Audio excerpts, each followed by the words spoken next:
Sa ngalan po ng ating Panginoong Jesucristo, ako po inyong lingkod, Pastor Emeline Eliseo Yuliege, na nagsasabi sa inyo isang mapagpalang pagkakataon muli na tayo po sama-sama na mag-aral ng salita ng Diyos na pinamagatang Sowing in Good Soil. Mula po sa Matthew chapter 13 verse 23.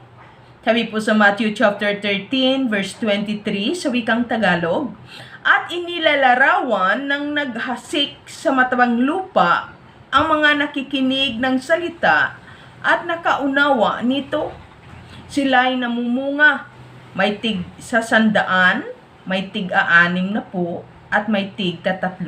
Purihin ang Diyos sa pagbabasa ng kanyang mga salita. Tayo po'y manalangin. O amang banal na siyang makapangyarihan, purihin ka muli sa pagkakataong ito. Narito ang iyong iglesia. Nagagalak ang aming puso na humarap sa iyo at patuloy pinapasalamatan ka sa mga salita na aming mapag-aralan ngayon. Pagpalain mo kaming lahat at maraming salamat sa tagumpay sa gawaing ito. In Jesus' name we pray. Amen and amen. Glory to God. Sowing in good soil. Sinasabi sa Matthew chapter 13 verse 23 na ang salita ng Diyos ang binhing mabuti. At kapag ito'y naitanim sa ating matabang puso na siyang simbolo ng lupa, ay ito'y mag-aani ng tig sa 100, may tig-60, at may tig-30. So, always remember na kapag tayo ay nakarinig ng mabuting salita ng Diyos at maitanim sa matabang lupa natin, sigurado ito na ito'y uugat, tumubo, lalago, at mag-ani ng 100-fold. At number 1 na makuha natin na bunga ng pakikinig ng salita ng Diyos ay ang pananampalataya. And always remember na kapag tayo may pananampalataya, may kasamang gawa. So, sabi nga sa Hebreo, patay ang pananampalataya kung walang kalakip na gawa. Kaya, ang salita ng Diyos na mabuti na itinanim sa mataba nating lupa, hindi maaari sa isang tao na matabang lupa na nagbunga ng pananampalataya na walang may makita sa kanya na bunga, no? At always remember na hindi lamang pananampalataya ang makuha natin sa mabuting binhi na naitanim sa matabang lupa na siyang puso natin, kundi yung tinatawag may kalakip na wisdom. So, kapag magkasama itong pananampalataya at wisdom, pinapatunayan ito na magbubunga siya ng makita sa ating buhay ang tinatawag na tayo ay nagiging fruitful and effective. Kung saan man tayo naruroon, na inilagay ng Diyos upang gampanan ang ating mga tungkulin bilang kanyang mga lingkod at mga anak at mga kamanggagawa sa kanyang kaharian. Always remember na tayo ay magkaroon ng karunungan at kaalaman at higit sa lahat, pananampalataya. So, bilang mayroong pusong mataba at may salita ng Diyos na mabuti, makikita sa atin ang pagiging wise habang tayo nabubuhay sa mundong ito. Nagiging good steward tayo sa mga biyaya ng Diyos na ipinagkakatiwala sa atin. So, hindi lamang tayo nagiging mabuting example or lumalago sa ating spiritual na pamumuhay, kundi maging sa ating buhay in our daily lives ay nagmamanifest ang pananampalataya at ang karunungan na ito. So, nagiging good steward tayo sa ipinagkakatiwala sa ng ating Panginoon. So, magagamit natin ang pananampalataya at wisdom. Katulad sa aral na sinasabi ng Mangangaral chapter 11 verse 1 to 2 and verse 4. Anong ating gagawin if we have a seed to invest Ang sabi sa mga ngaral chapter 11 verse 1 and 2, maghagis ka ng tinapay sa gitna ng karagatan at may mapapakinabangan ka pagdating ng araw. Always remember na ang simbolo ng karagatan ay mga tao. Sabi nga, maghagis ka ng tinapay sa gitna ng karagatan at may papakinabangan ka pagdating ng araw. Or ito ay maaring literal na naghagis ka ng tinapay sa gitna ng karagatan at marami kang makukuhang mga isda. No? At sabi nga, isang simbolo ng tinatawag na karagatan sa banal na kasulatan is mga tao. So kung naghagis ka or gumawa ka ng kabutihan sa mga tao, tiyak that the time will come. No? Ikaw na nananalig, ikaw na mayroong karunungan at pananalig, hindi mo gagawin ito kapag alam mong walang may maibabalik sa iyo ang Diyos. Always remember na kapag may tinanim ka, talagang may aanihin ka. But don't expect na may aanihin ka na wala kang itinanim, kamangmangan yan. So, bilang isang marunong, ay hindi mo itatago kung anumang maliit or malaking investment na ibinigay sa iyo ng Panginoon. I-invest mo ito. Saan? Sa tao. Ang sabi sa mga ngaral chapter 11 verse 1, kapag naghagis ka ng tinapay sa gitna ng karagatan, ay may mapakinabangan ka at pagdating ng araw. So, I believe na lahat ng gagawin natin sa ating kapwa, always remember that our God Jesus Christ ay nagmumudmud siya ng tinapay sa mga dukha. At itong ikinalulugod ng Panginoon.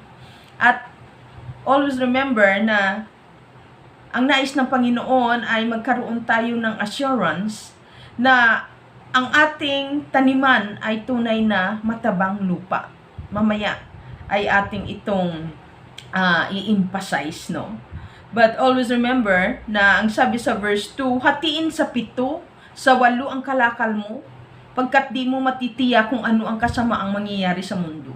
So sa isang tao na may pananampalataya at may karunungan at kaalaman, hindi siya nag-i-invest sa isang investment lang. Sabi nga, lahat ng pwede niya at kaya niya ma-investan, no?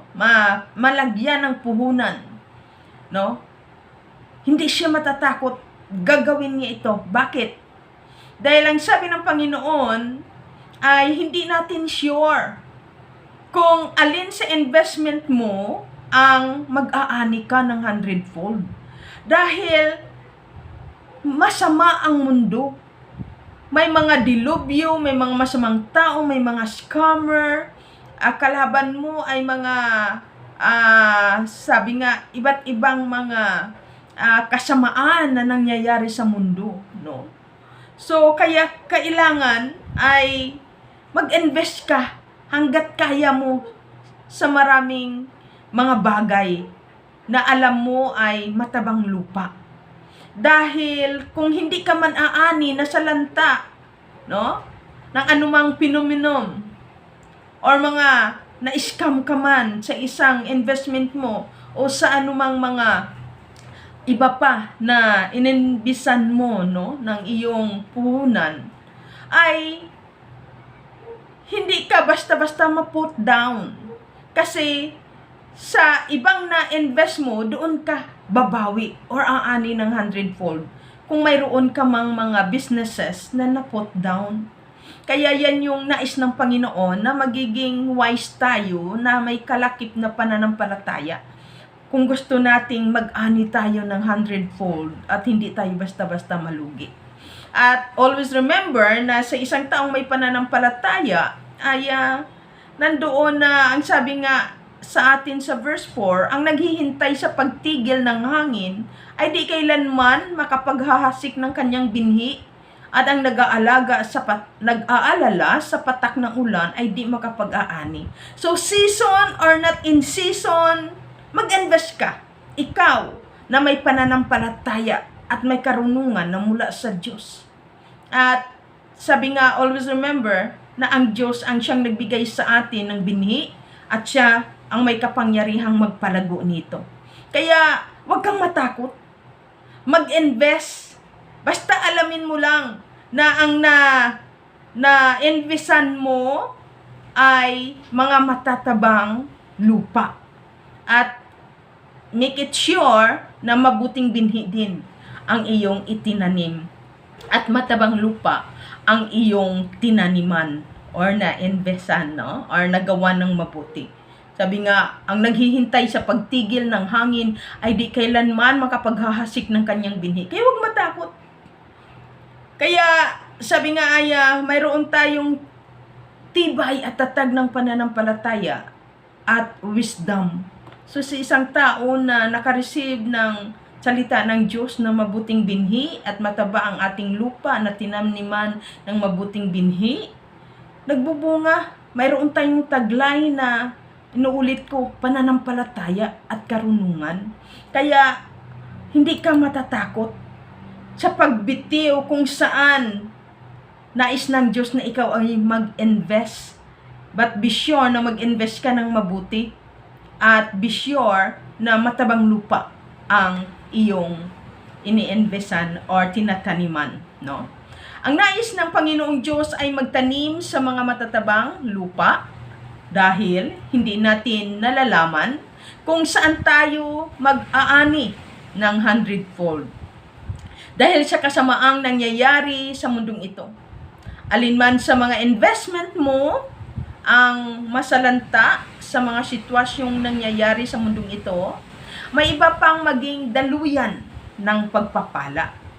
Dahil tunay ang salita ng Diyos na kapag tayo'y nagtanim sa matabang lupa, tiyak na aani tayo ng 100-fold. So ano-ano ang iba't ibang mabuting binhi na dapat itanim at dapat itanim natin ito sa matatabang lupa. So magtanim tayo ng kabutihan sa mga tunay na lingkod ng Diyos. Una, always remember na dapat magtanim tayo ng kabutihan. Ito yung binhi, kabutihan. At ano yung lupang mataba sa mga lingkod ng Diyos. Galatia chapter 6, verse 6. Ang nagtuturo ng salita ng Diyos ay dapat bahaginan ng mga pagpapalang tinatamasa ng mga tinuturuan. So isang pinapaalala sa atin ng Panginoong Diyos na magtanim tayo ng mabuting binhi sa mabuting or sa matabang lupa.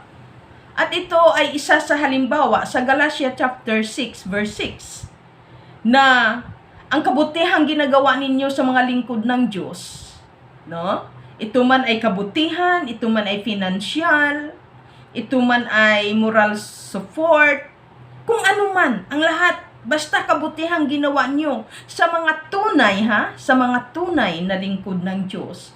Ang mga tunay na lingkod ng Diyos ay pinapaalala sa atin ng Panginoon na yan ang matabang lupa. Kaya aware mga kapatid, na maraming mga tao, no, na tumatanim sila sa mga mananakmal. Tumatanim sila sa hindi matabang lupa. Na akala nila sila'y pinagpapala. Hindi nila alam na ito pala ay manghuhut-hut. Ito pala'y parasite. Ito pala'y matatawag natin na mga mananakmal sa kanilang mga pagpapala or binhi. Kaya aware sa lupang mapagtaniman. Be sure ninyo na ang inyong tinataniman ay mga tunay na lingkod ng Diyos, hindi ng mga sinungaling na nagpapakilala na sila'y mga lingkod ng Diyos. So, kung ating titingnan, maraming ini-expose ngayon ng ating Panginoon na maraming mga taong naligaw, no? Na nagtatanim sila sa mga hindi totoong lingkod ng Diyos. Kaya sabi nga, huwag niyong tawaging pastor ang mga ito kapag alam niyong sinungaling. Kasi hindi sila lingkod ng Diyos, lingkod sila ni Satanas upang siluin at higupin ang mga pagpapala na para sa inyo. Instead na kayo'y pagpalain, mas lalo pa kayong kinakain. Parasite ang mga hindi tunay na lingkod ng Diyos. Pero sa mga tunay na lingkod ng Diyos, doon mo makikita. Sabi nga na kahit anong hirap ng kanyang sitwasyon, patuloy siyang nagmamahal, nag-aalala sa inyo. Ito silang mga masisipag na nakahandang magtiis. Sabi nga, hindi sila mayaman na katulad ng ibang mga akala natin ay mga lingkod ng Diyos, pero lingkod pala ni Satanas, nagpapayaman lang, no? So ito sila yung tunay na mga matatabang lupa, itong mga lingkod ng Diyos na handang magtiis, na kahit kay layo mo, ilang bundok ang nilalakad, ilang dagat tinatawid, ilang ilog nilalangoy, sabi nga, nababasa, nahihirapan lahat, dala-dala ang tunay na salita ng Diyos. At sabi nga, handang magsakripisyo para maibigay sa inyo ang pagpapala, ang salita ng Diyos para sa ikalalago ng inyong pananampalataya at kayo ay mailid at maigay doon sa tunay na katotohanan ng buhay at kung sino talaga ang tunay na sampalatayanan natin, na kung sino ang tunay na Diyos na ating Panginoong Jesucristo, na siyang salita, na siyang tunay na binhi na naitanim sa ating mga puso. So, itong mga lingkod ng Diyos ang tunay na tagatanim at tagadilig. At sabi nga, ang Diyos ang siyang magpapalago sa inyo. So, always remember na ang isang matabang lupa ay ang mga lingkod ng Diyos. Kaya don't be hesitate na may mga susuportahan kayong mga lingkod ng Diyos. Kapag nag-love gift kayo, hindi sabi nga, i-emphasize nyo for love gift for yourself, hindi for the ministry. Kasi ang mga lingkod ng Diyos, nahihiya yan. Pag sinabing love gift, hindi nyo ini-emphasize, ibibigay niya yan sa mission or evangelism. Kaya kapag nagbigay kayo na gusto nyo i-bless talaga ang mga lingkod ng Diyos, i-emphasize nyo love gift for yourself, pastora or pastor, no? Para at least magamit niya yon na may kagalakan, sa alam niya sure na para sa kanya yun, no? Ang biyaya, magamit niya yun para din sa kanyang pangangailangan dahil kumakain din siya. At always remember sa mga lingkod ng Diyos, kapag hahayo, hindi lang siya kumakain. Sabi nga, kasama niya pinapakain ang mga kapatiran na kanyang mga kasamahan sa pagmimisyon. At sabi nga ay kapag walang pundo ang evangelism or mission, ay siya ang nag-aabuno ng mga pamasahe. Kaya, i-sure nyo na love gift ko to pastora or pastor para sa iyo, no? At kung magbigay man kayo sa mission or evangelism, ay isulat nyo for mission and evangelism. Pero for pastor, isulat mo ang kanyang pangalan at sabihin mo, para sa iyo ito no? So, para at least masaya yung pastor at sigurado siya na ang gagamitin niya ay para sa kanya yun. And then, willing din siya magtanim sa ubasan din ng ating Panginoon. So, tunay na mga lingkod ng Diyos ang tunay na matabang lupa. At ang mabuti niyong gawa, ito man ay pera, ito man ay moral, ito man ay kung ano pa mga bagay na gusto niyong mapasaya at maipadama ang pag-ibig sa mga lingkod ng Diyos, ay ipadama niyo sa mga tunay na lingkod ng Diyos. Tinitiyak ng Panginoon.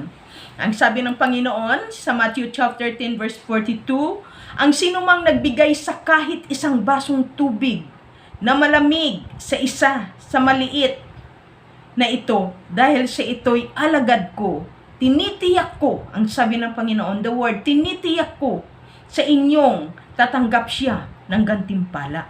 Ikaw na nagbigay ng mabuti, no? Nagtanim ng mabuti, no? Sa lingkod ng Diyos na siyang matabang lupa. So, tinitiyak ng Diyos na sabi niya, uulitin ko, ang sinumang magbigay ng kahit isang basong tubig na malamig sa isa sa maliliit na ito, dahil sa ito'y alagad ko, tinitiyak ko sa inyo, tatanggap siya ng gantimpala. See?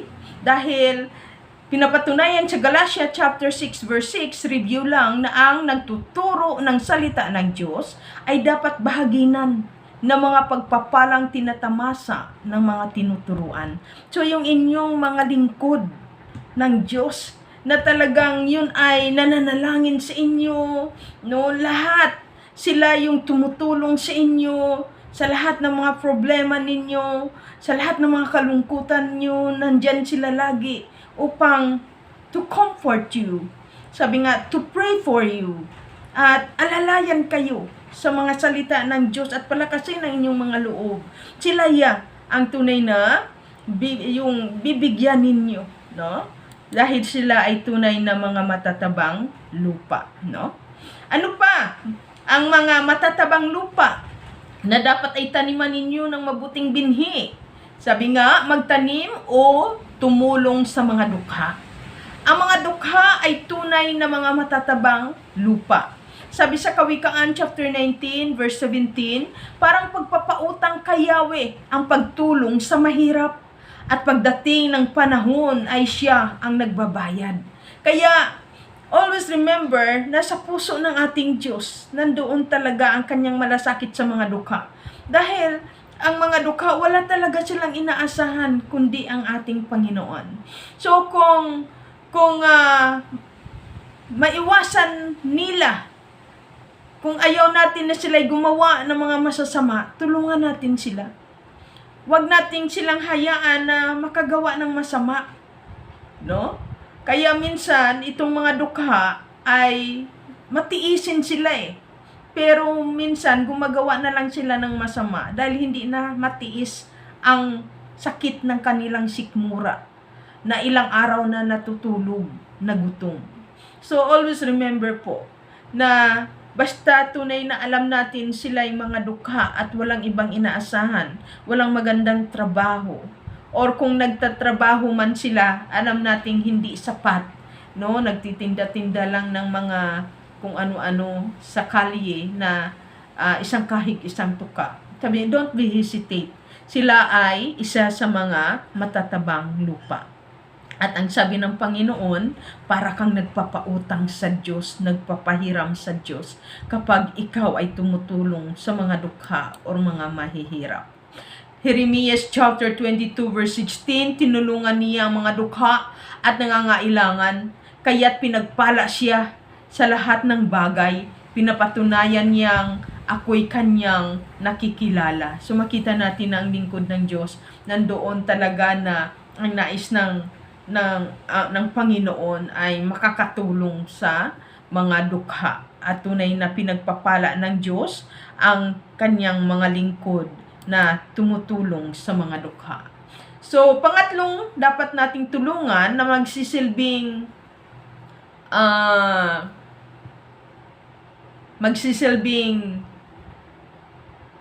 malusog or matabang lupa ay tumulong sa kanyang mga kapatid kay Kristo, or in our biological na siblings, no?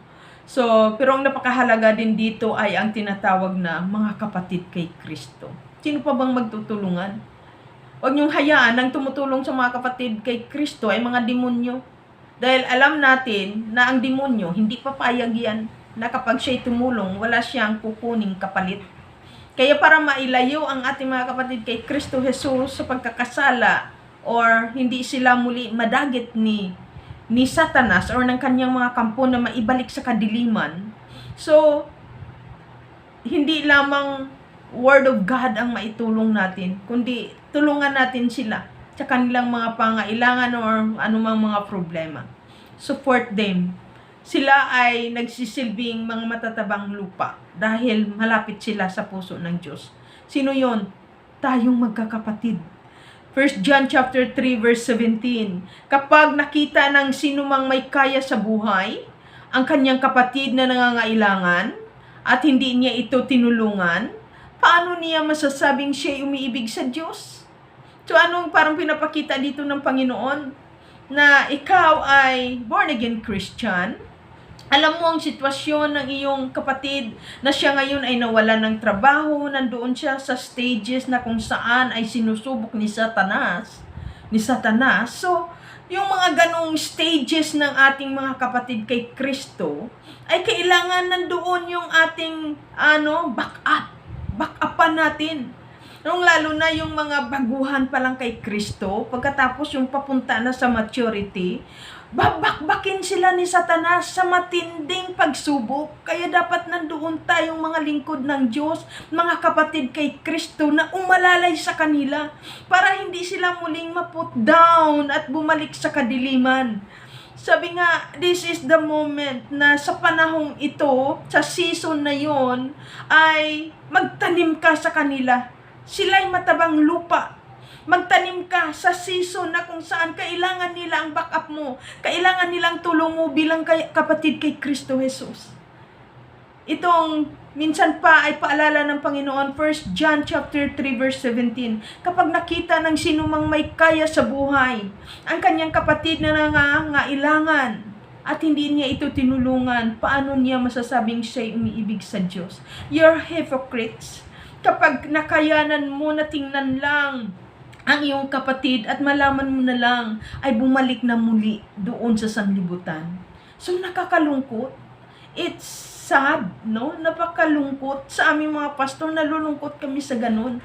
Kasi kung sa amin, sabi nga, sa dami-dami ninyo, kapag ipagkatiwala nyo pa yun sa amin ng mga ganong klaseng bagay, ay ang kaya namin panalangin, support sa salita ng Diyos, bisitahin lahat.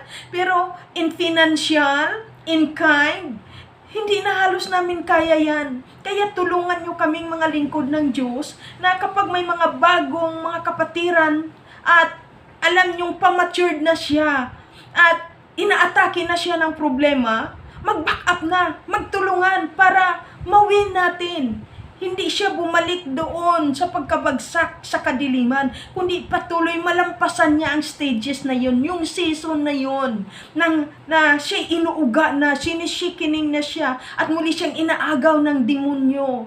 Kaya sabi nga, tulungan yung mga ganong klaseng mga kapatiran kasi may ganong season sa mga Kristiyano na talagang aatakihin talaga siya ng kaaway.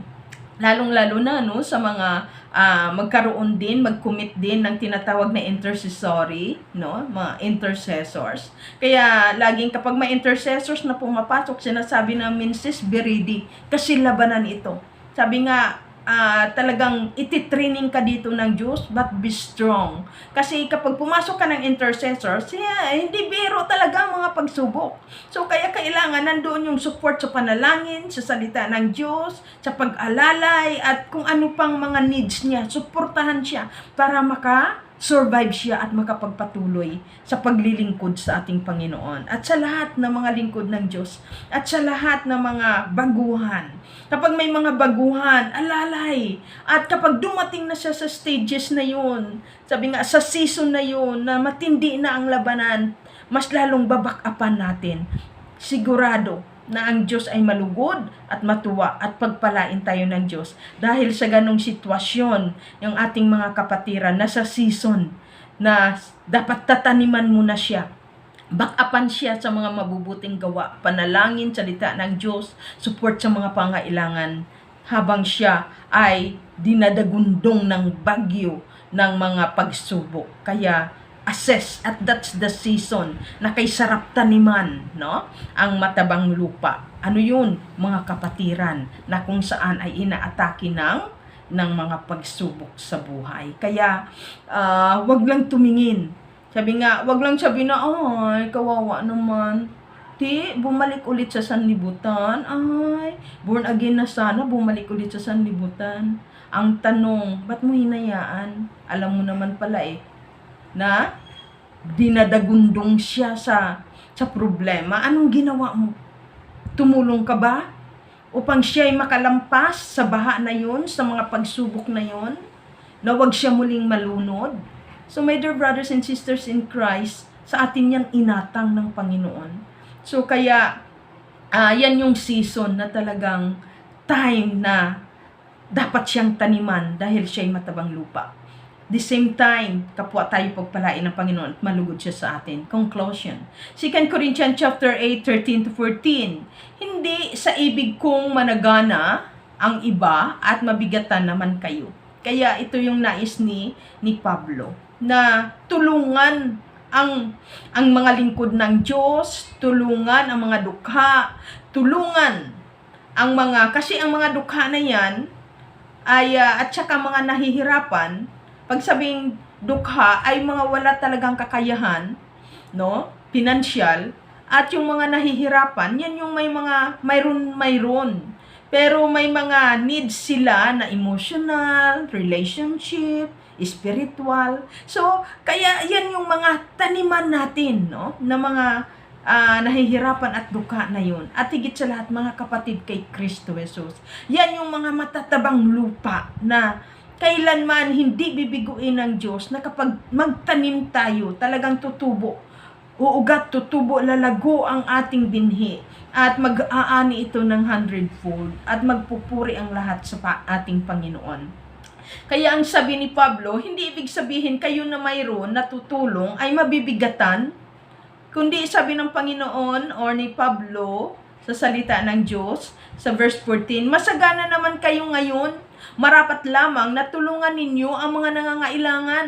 Kung kayo naman ang mangangailangan at sila'y managana, sila naman ang tutulong sa inyo. Sa gayon, pareho kayong makatulong sa isa't isa. Ganun pala, para vice versa lang, tulungan lang, para hindi tayo madaig ng kaaway at patuloy tayo kapwa na magtagumpay at ang Diyos ang malugod sa atin. To God be all the glory. Ama, salamat na lahat kami ay pagpalain mo, at salamat na masumpungan mo kaming lahat na matabang aming puso at makapagtanim ng mabuting binhi sa mga matatabang lupa. God bless everyone, O God. Receive the blessings of the Lord. In the name of the Father, the Son, and the Holy Spirit. In Jesus' name we pray. Amen and amen. Maraming salamat po sa inyong pakikinig. Mahal ko kayong lahat kay Kristo, at laging tandaan, mahal ka ng